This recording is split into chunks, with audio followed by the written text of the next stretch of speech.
I was just so scared that if I was to actually say that the stuff that I was thinking, that you'd be like, bye. Every time I go into the kitchen, every press is open. Do you know, it's like that scene out of The Sixth Sense. Do you know when the... Like, you're sharing your suffering as well as your joy when you're married. Dropped it in the tea, yeah. That's going on your jumper. So we got married 5 years ago. Recently, we celebrated our 5-year wedding anniversary. Got married in lockdown. Remember that went a bit viral? That's how some of you found us. And no divorce. Lots of things learned. We're on a roll. I feel like things have been better this year than they have been in like 3 or 4 years. So. And we're on 5, so. It's all uphill from here. See, we used to make a lot of videos about our relationship back when we were kind of still in the honeymoon phase. We haven't made one in years. So I thought we'd chat about the stuff that actually matters in making marriage work. Yeah. And like when I was younger and just like dating people, and even in a couple of other long-term relationships that I had, I just thought it was about chemistry and shared interests. And we had a lot of those things. Like, we had a lot of chemistry from when we first met. You were 18, I was 20. Yeah. And lots of shared interests, everything from Harry Potter to, we liked all the same bands. But it's about much more than those things. Making things last over time, like, how someone handles stress and how they speak when they're overwhelmed, whether they show up or shut down when things get hard, as they often do, whether they're willing to do the work to understand and heal from their childhood stuff instead of letting it bleed into the relationship. All this stuff is really important, because you don't just marry someone, you're marrying all the people they'll become in the future. Because, like, we're both constantly changing as people. I'm sure you are, your partner, and you can grow apart over time. You can grow back together. I see, not just in, well-known people and stuff, but just so much talk about couples, like people not lasting the distance in relationships. And you see people around you, their marriages and relationships falling apart, and it just happens.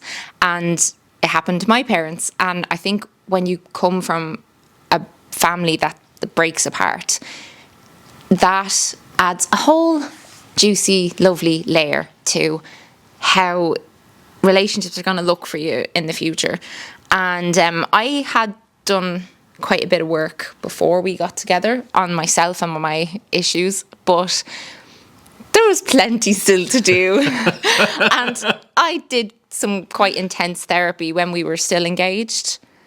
Yeah. And I think I'm a very different person now. Well, I'll put it this way. We used to have a lot of code words for different complicated feelings that Melanie could just say, and then I'd completely understand about 50 minutes of conversation, i.e. sausage. It's not your fault that I'm angry, but leave me alone. Cocktail sausage. Don't leave me alone, but also don't talk to me. And so on. And the thing is, we don't need these code words anymore. I think that... No, we don't.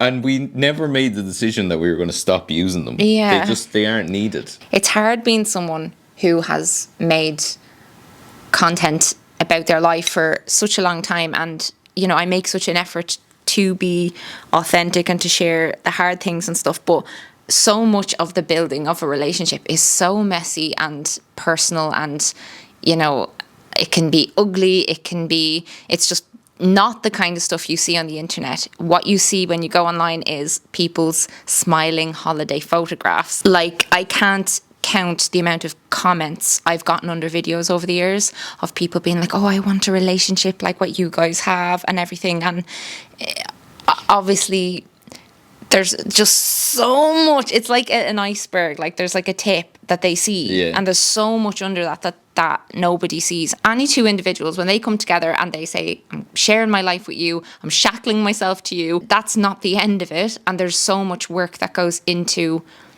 keeping the cogs moving and keeping everything smooth and growing together. And people don't really share that online. There's a few couples in the influencer space that are really open about that kind of stuff, but most are not. And I want you to keep that in mind at this time of year, especially when you're scrolling on Instagram and everyone's on their holidays. And yeah, a lot of engagements get announced at this time of year. We announced ours around like June-ish 2019 because, you know, so the sun is out and everyone's in their nice clothes. And there's a lot of comparison and there's a lot of just feeling inadequate and comparing yourself to other couples. And I know this because I get comments, I get messages of people doing that with us, and I did it. We have 2 kids, and after our second kid, you know, we were going through a really hard, difficult patch in our marriage, and I'd be having thoughts like, you know, are we right for each other? Like, you know, you start getting really in your head about it. Like, I distinctly remember early after having a baby and just kind of talking about that, you know, we weren't getting up to stuff much. And someone left a comment that just really got in my head and had me really questioning things and just constantly thinking that you weren't interested in me anymore, and having children is like the nail in the coffin, the end of the relationship. And I really started dwelling on a lot of horrible thoughts, and I didn't even know how to talk to you about it at the time. It was a very busy time. It was. We had a 2-year-old and a newborn, and I was always away with work. And the house was a building site. Yeah. It was awful. It was awful. And I don't really see when we were going to be like, yeah.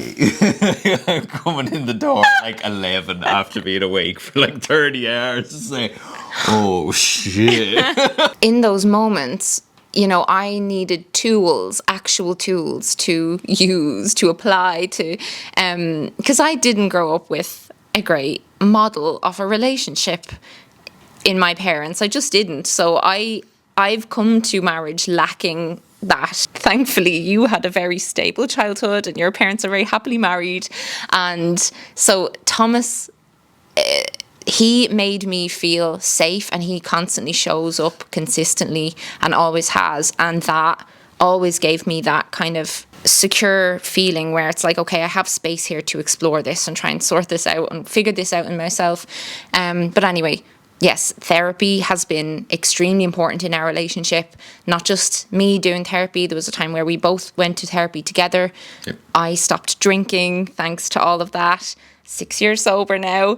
And, you know, I've done therapy since then. Some people just need that bit of extra support, I suppose. That's why this video is in paid partnership with BetterHelp, and I've worked with them for a very long time. They can basically connect you with a therapist. The majority of BetterHelp members seek support for anxiety, and 69% of members report improved anxiety symptoms after 6 weeks of therapy. You can attest to that. You've seen that with me when I was in an anxious mess last year, and I was consistent with my weekly BetterHelp calls. It's a brilliant, brilliant service, especially if you have young kids or you have anything that demands a lot of your time in the day, because if you had a call, you didn't have to drive anywhere, you didn't have to do really anything. You're able to just set aside, right, I just need an hour alone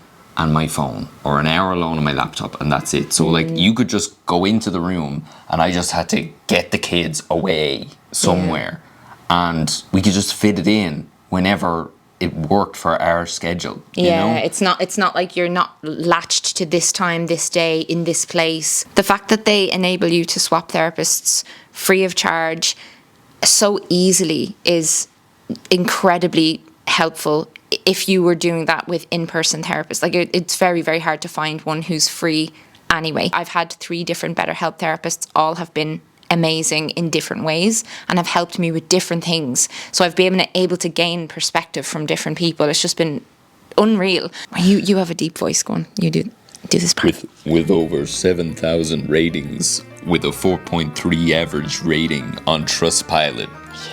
It's BetterHelp. BetterHelp carefully make sure that their therapists are well qualified and their customer care support team is always there. If you have any questions, my link down below in the description will give you 10% off your first month of therapy. And I've had amazing feedback from followers who have tried them out.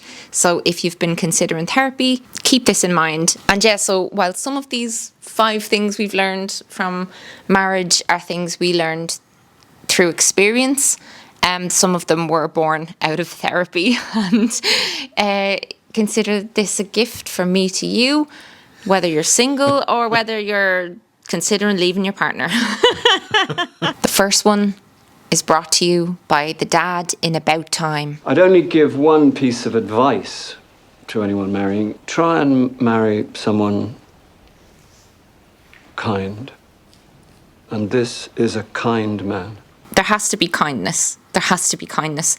Even when you're exhausted, hormonal, you've got your period coming on, you had a crap day at work. If the kindness slips, apologising and then doing better until the habit in the house is kindness. I've been with people before who have been awfully unkind, and you are a very kind person. You are. It just comes naturally to you. I think I grew up seeing a lot of spite. Like if I'm sitting here, for example, and I'm just wrecked and I'm sore and loads of other things, I'll kind of look at you and I will imagine how you're feeling. Same. And I'll usually kind of go, well, I'd say she's probably the same amount of exhausted right now as I am.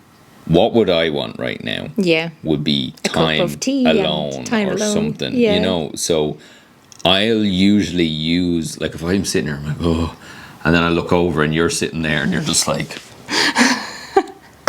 I'll be like, why don't you go have a bath? Yeah. Not a bath involving entertaining the kids simultaneously. A bath on your own. Yeah. Like this morning, I came into the kitchen and Thomas was folding all the clothes.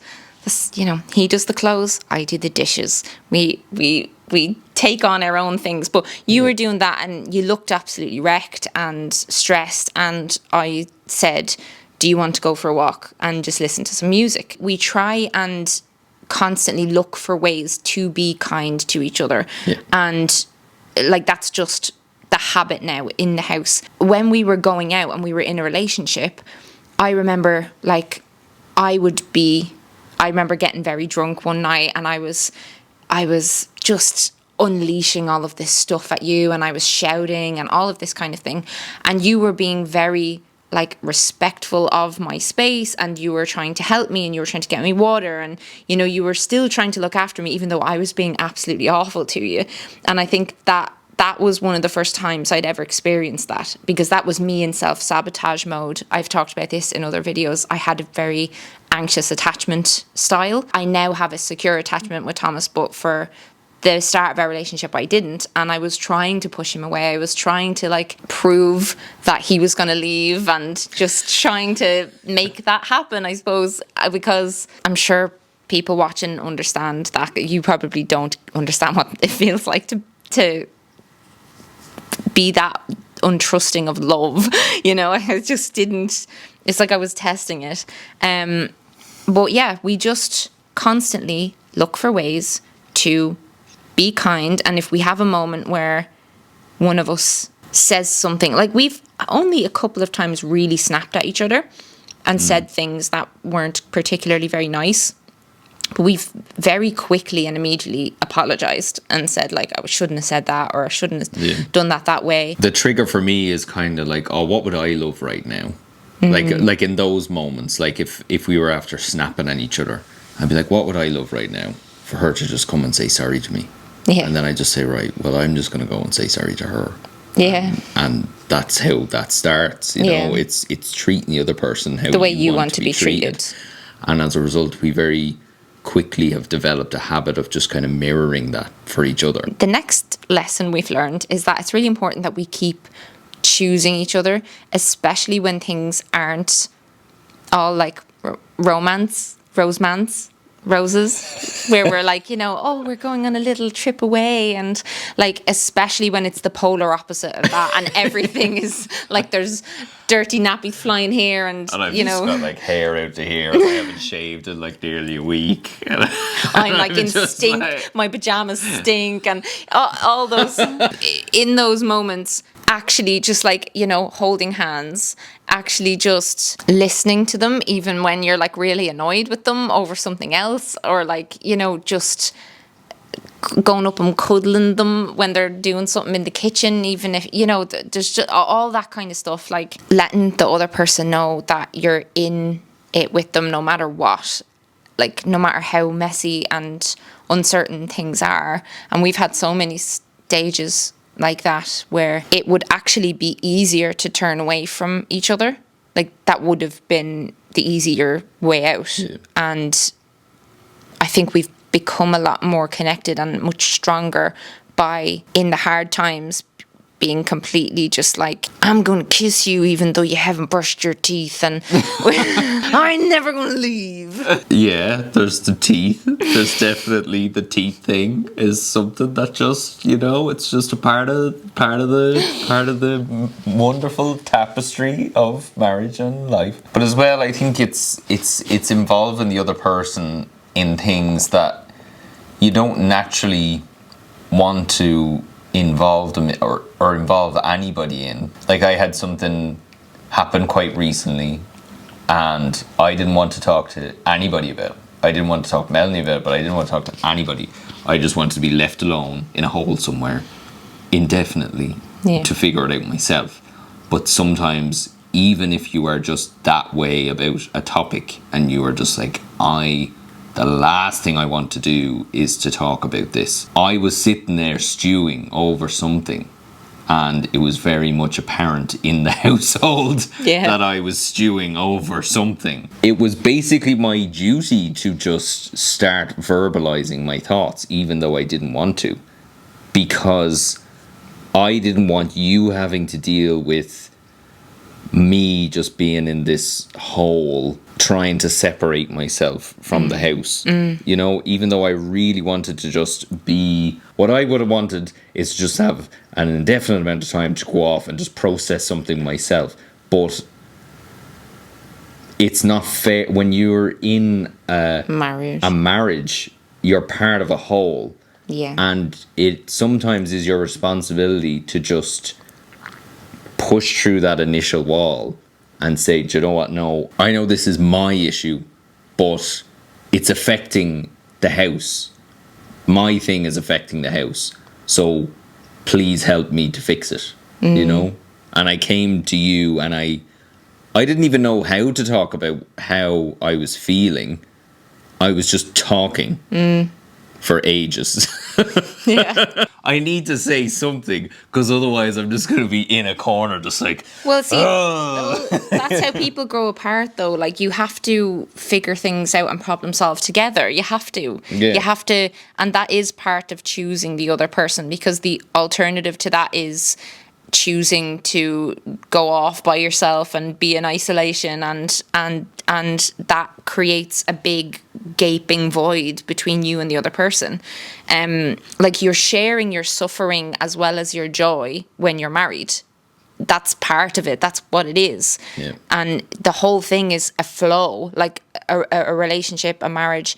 It's just a constant flow, and things go up and things go down, and just being willing to be seen and to be really vulnerable with the other person is very important. Like, I think I would have massively resented you pushing me away with all that stuff. You know what I mean? And I'm really glad, even though it's not easy, I'm just really glad that you picked me to talk about it. Instead of just being like, right, I'm just going to be in a bad mood for the next 3 weeks, I was just like, right, we just need to talk. I'm just going to start talking, and a lot of what I'm going to say, where we go. A lot of it isn't going to make any sense, and I'm going to be really angry while I'm saying it, but I'm going to just start talking, because it's better than just not talking at all. And there's loads of things where it's very easy to involve you in, but sometimes it does. You have to just say, no, we are part of a unit. So even though this has completely blindsided me from my side, I still want to process this with you.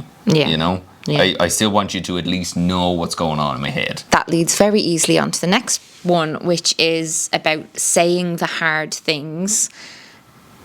Silence builds walls. We all know this. This is the hurdle that I was hugely falling over when we started our relationship, because I am such a people pleaser. I'm terrified of rejection. I'm terrified of, when I'm in a new thing, like messing it up. And because I was so sure very early on with you that I wanted it to last. And I was like trying to be all like, I'm cool, whatever.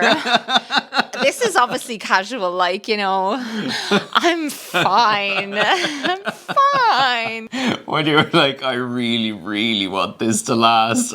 And then you were texting me just like, yeah, maybe we could like meet up one more time. And then after that, just like, it's fine. It's cool.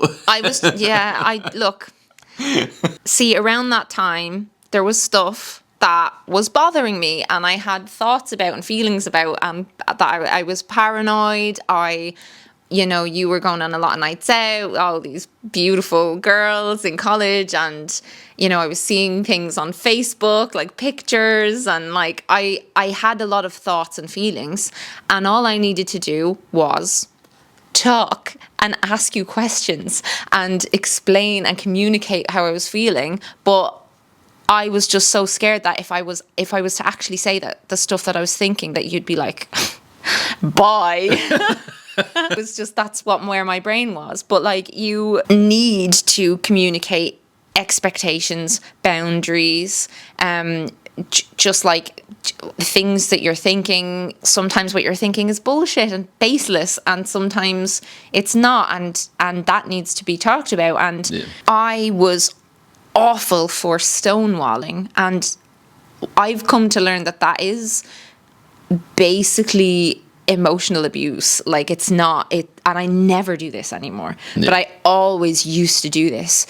I would essentially just completely go silent and go into myself. I think part of my brain knew it was me trying to punish the other person, but it's trying to punish someone for something they don't even know that, like, they may not have done. They don't know why, like, they've no idea what's going on. You may do this, maybe your partner does this, where there's some issue and they essentially just clam up and will not talk, and you have to, like, they want you to drag it out of them. Like, I used to want you to, like, get a fucking hammer and hammer me open and make me talk, because I literally didn't know how. And that's where my issues with drink were coming in, because I would get really drunk and I'd find it much easier to talk about stuff. I had to get to a point where I was able to say things that I was thinking.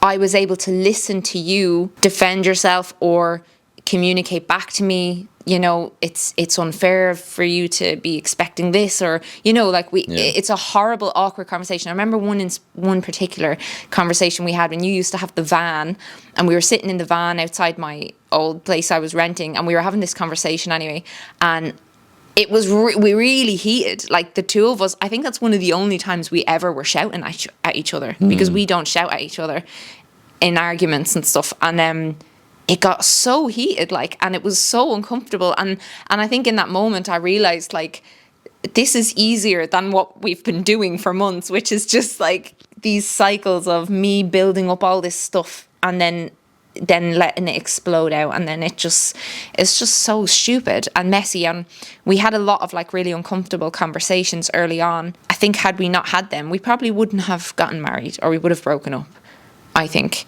Like, we had to learn how to. Well, yeah. I had to learn mainly, but yeah, like, but it's not. It doesn't have to be much of a big deal. It's about just living in reality. If you think that there's something happening with the other person, whatever it might be, either you're right, and by just bringing it up in a very calm fashion, you'll realize that you were right, and then certain things are going to happen after that. Or you're wrong, and you're going to find out that you're wrong, and you're going to get the reassurance that you want. But either way, it's good, because if you're right and they're doing something that they shouldn't be doing, then you're not wasting potentially months or years with that person.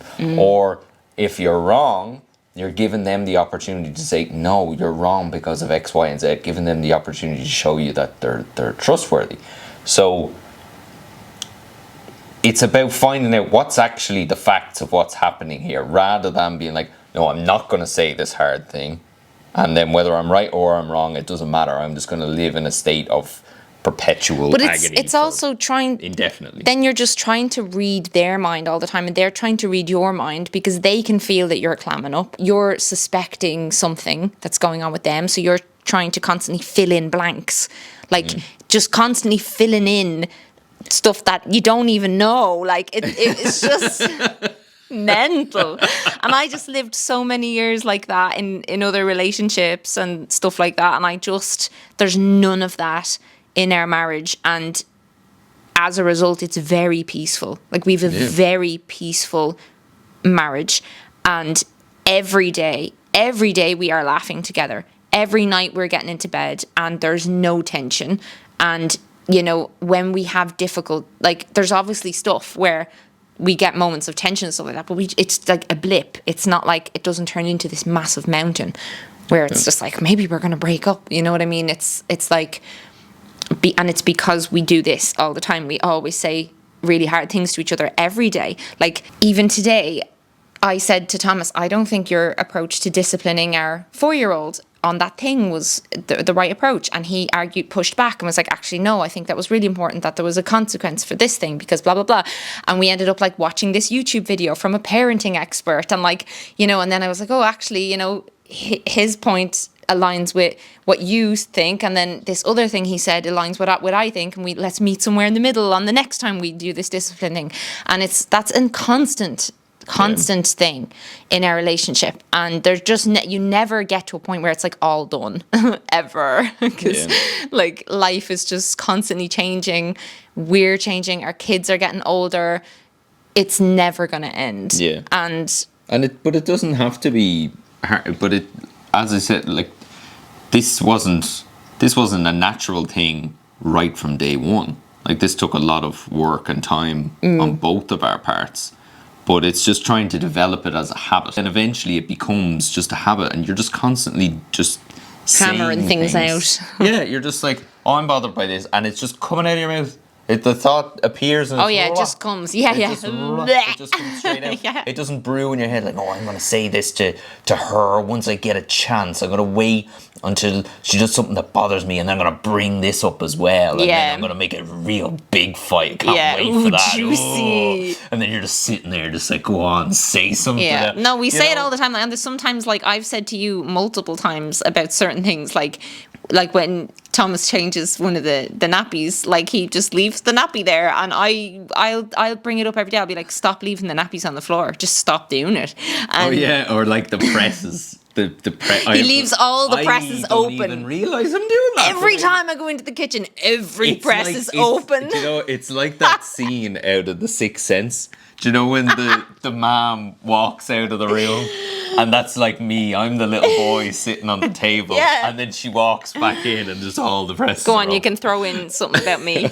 A big one's definitely the washing. Like, we could. Oh yeah, I don't do the washing anymore. Melanie will put on a wash, and then she'll just leave it there, and then she'll remember it like a day later, and then she'll just put on the wash. But Thomas's solution was to ban me from doing the washing, and that's working. It is working. Yeah, it's just one of those things where I was like, right, my job is the washing, and then your job is, you know, kitchen. Something else. Kitchen. Yeah, you're always doing the kitchen. Yeah, and you do the bins, and I clip the kids' nails, and we've lots of different jobs that neither of us does the other person's jobs. Yeah.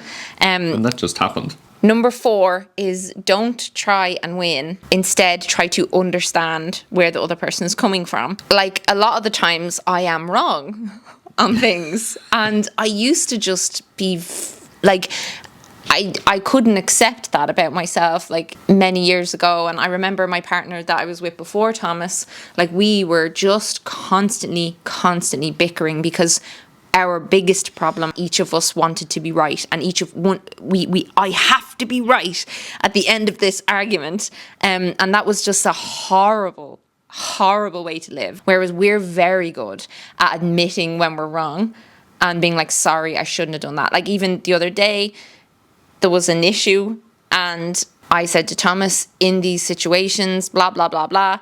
And you were like, initially you were kind of quiet, but then a while later you were like, actually, I'm sorry. And from now on, I will blah, blah, blah. And from now on, you have blah, blah, blah.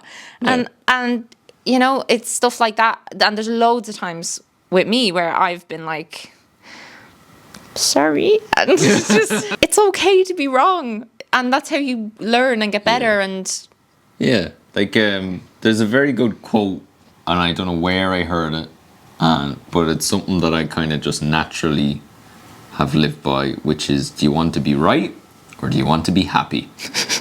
And that isn't just letting somebody walk all over you, but it is just recognizing, you know, sometimes you just have to say, do you know what, why am I fighting about this? Because I agree with most of the points that have been made. And yeah, I actually amn't right about that thing. So maybe I should just admit that. And then we can all be happy. Rather than being like, I'm not saying I'm wrong about this, because this is the reason. This reason here. What about this one, you know? Yeah, it's like, stubbornness. Stubbornness, exactly. Yeah, like it's not necessary, you know? And I'm a very stubborn person. And like, I've had quite a falling out with someone recently, and you know, but like I did something wrong in that exchange and admitted to it and apologized to it, and that has not been enough for the other person. And you know, it's like but then there's a point at which, like, if you're wrong, like, you shouldn't have to grovel. You know what I mean? Like, if one of us does admit that we're wrong, we get on with it. That's really important. Like, we just move on to the next thing. And we don't kind of...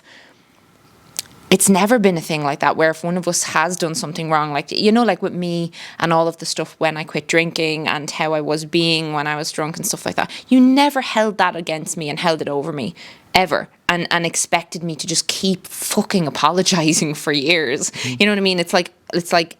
Once the apology is said and done, that's it. And then next. And like, that was a big problem with me in my first long-term relationship. We would do the whole I'm sorry and blah, blah, blah thing. But like, each of us really kept bringing up the wrongdoing way after the fact. So like, that's not forgiveness then. You know what I mean? There's no forgiveness if you just keep bringing it up. Accumulating sticks to beat each other with. Yes. And the last one is probably the most important in our happiness, I think, is laughter. Like, we laugh at everything all the time, especially at ourselves, especially at like when we do things wrong, at our really embarrassing moments, at the kinds of things where, you know, you think it would really put the other person off you. Like, we laugh so much sometimes that like we're sore. You know, when you're like laughing so much that your face hurts and your stomach hurts and you're just like in agony from laughing. Yeah. Like, that is the bedrock of a really good friendship and marriage. And I think like a marriage should be primarily a friendship. And you just make me laugh so much. You're so thick. Like, you're so... Like, you're not like trying to be a comedian, but we just have the same sense of humor. Yeah, we have the exact same sense of humor. I think it's a big help. Yeah. We even fight through laughs, because when we're having an argument, we like sing and dance at each other, and it makes the other person laugh. So sometimes when we've really like a serious point and we're like trying to bring it up with the other person, we start like, I'm not going to show them. I'm embarrassed now. Just thinking about it makes me cringe. But like, we kind of just like put on this really high voice and start like, we have this kind of like way we dance in each other's face. Yeah. And we have a dance off. We have a dance off and a singing off, and it just immediately turns the awkward conversation into like something to laugh about. At the minute, I'm on holidays from work, but I've all of a sudden got this compulsion to like basically re-landscape our whole front garden, and the other day you came out and you were just like, it's great, like you've done so much, but like, why are you doing all this now? And it'd be very easy for you to come out and just be like, this is fucking ridiculous. Yeah, like I think a lot of people would just get really mad, and because, you know, I have the kids all the time when Thomas is at work, and now when he's not working, I also always have the kids because he's doing the gardening. We turned that into a joke and something to laugh about, like the joke being that like you're just manic and mental and just you can't sit still, and just like we have to turn things into a joke, because I just think otherwise everything's just so miserable. Like I just don't want to be one of those like couples who's just constantly like, But you know, it's something that's it's kind of just popping into my head right now. But it does also help very clearly identify when there's something that needs to be taken seriously and something that doesn't. Yes. Because, and I'm only kind of coming to this realization as we're talking about it, but through just making jokes out of things that bother us, it's a very good way of identifying to the other person and also to ourselves, like, in the grand scheme of things, this doesn't matter. This isn't a big deal. Because when there is actually something important that is actually bothering us, then we don't joke about it. There's no laughing. It's not a joke. No. We actually bring it up seriously. And then as a result, the other person immediately takes it seriously. Yeah. Because it's not just this big... left the presses open again. But there's been times where one of us has tried to be joking about something and the other person's just not having it. It's like, no. And then it's like, oh shit, fuck. Oh no, it's one of those. Like it's very much like we're not just.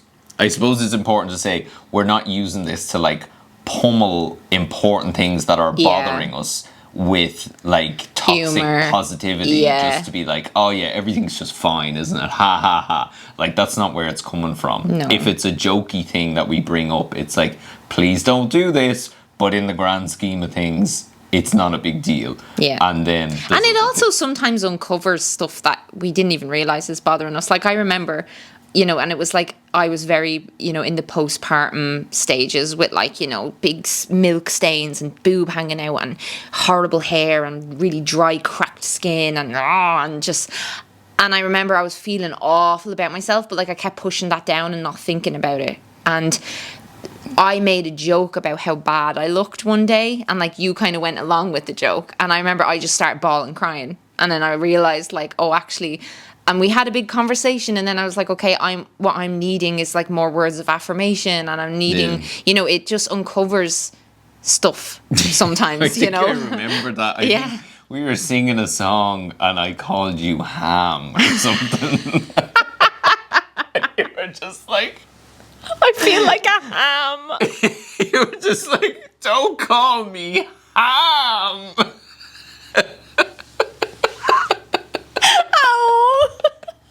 And then all of a sudden it just got dead serious.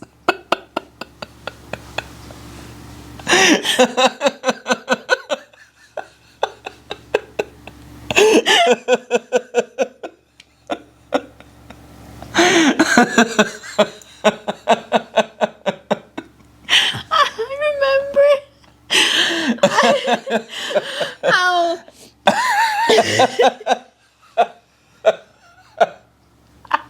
Oh, I'm in pain. And on that note, we'll go. Our daughter's about to wake up. Yeah. So There you are. And thank you to BetterHelp. Sometimes therapy is necessary. Other times you just have to do trial and error. I'm crying. And makeup. Oh God, please never call me Ham. Oh, she's awake. She's awake. Hello. Hello, baby. Hello, little Sue. Come here, baby. Now. Ouch! Oh! Oh, you got me in the schnoz.